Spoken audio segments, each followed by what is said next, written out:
Assalamualaikum warahmatullahi wabarakatuh. Salam sahabat Jundu Channel dimana berada. Alhamdulillah semoga senantiasa dirahmati oleh Allah Subhanahu Wa Taala.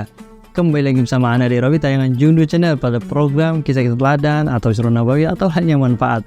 Pada video kali ini Ana akan menyampaikan sesuatu yang mana ini tertrigger dari sebuah pertanyaan yang masuk ke saya ini.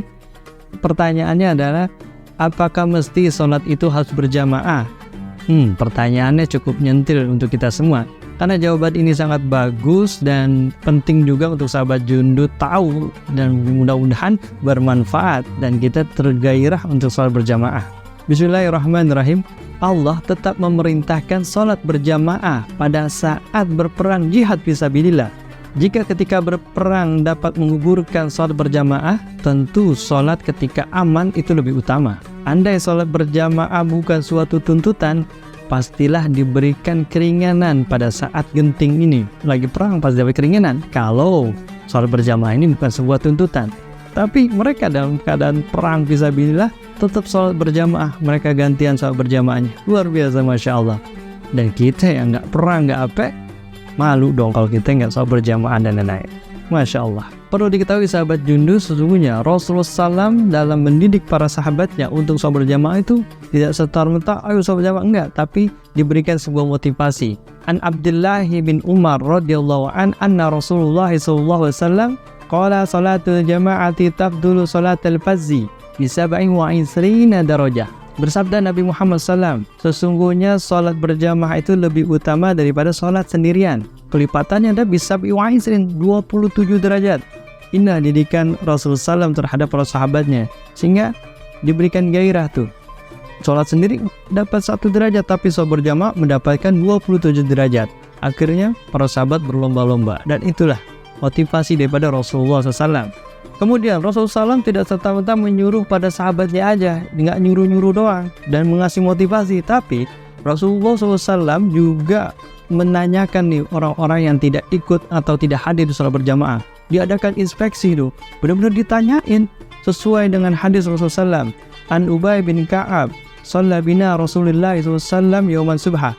Dari Ubay bin Ka'ab radhiyallahu an, pada suatu hari Rasulullah SAW memimpin sholat subuh, dan pada saat itu ditanyain tuh, asyahidun fulan, kemana nih fulan? Mereka menjawab nggak ada. Ditanya lagi, si fulan kemana, si fulan? Nggak ada. Kemudian Rasulullah SAW bersabda, inna hataini salataini asqalus salawati alal munafikin.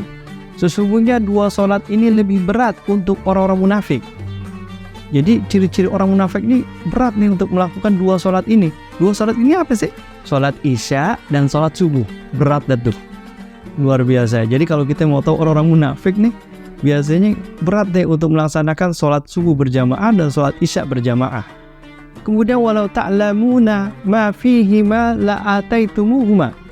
Seandainya itu dia tahu tuh keutamaan daripada 2 sholat itu, sholat isya berjamaah dan sholat subuh berjamaah, dia akan datang tuh sholat tuh. Dia akan datang tuh itu 2 sholat, sholat isya dan sholat subuh berjamaah. Walau habwan ala rukabi. Walaupun dia datang tuh dengan cara merangkak di atas lututnya. Dahsyat, luar biasa betapa besarnya tuh keutamaan sholat isya berjamaah dan sholat subuh berjamaah. Kemudian Rasulullah SAW juga mengajarkan kita dan mendidik para sahabatnya untuk sholat itu disuruh dapetin tuh saf paling awal. Ini rata-rata kalau kita sholat nih tantaran tuh, pengen dapet saf yang kedua aja, saf ketiga ada yang pengen dapet saf belakang.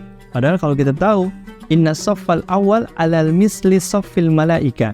Sungguhnya saf pertama itu seperti safnya para malaikat. Maka kita akan mendapatkan keutamaan safnya para malaikat. Luar biasa, Masya Allah. Dan Rasulullah SAW mengajarkan juga sholat sendiri dengan 1 orang itu lebih baik daripada sholat sendirian.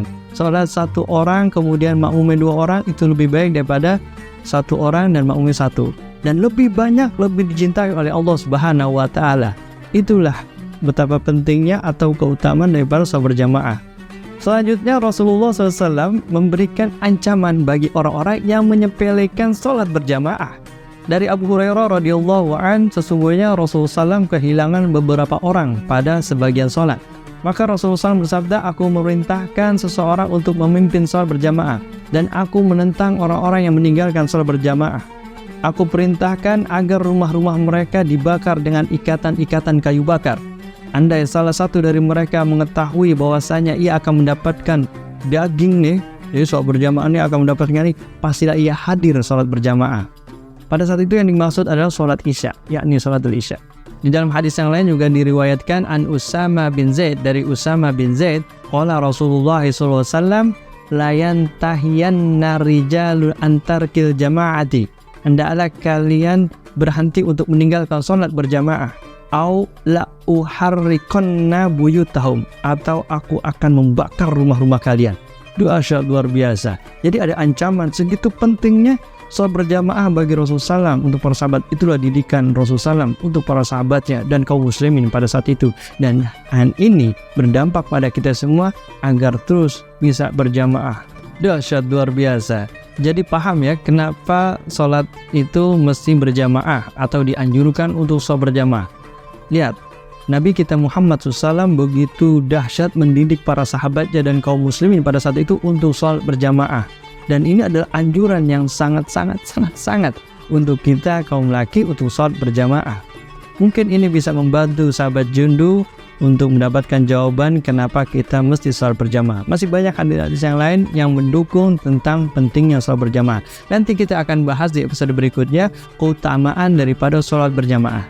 Tetap setia ikutin tayangan Jundu Channel ini, bantu like, share, komen, dan subscribe bagi yang belum, dan nyalakan notifikasi agar tidak ketinggalan tayangan yang terbarunya.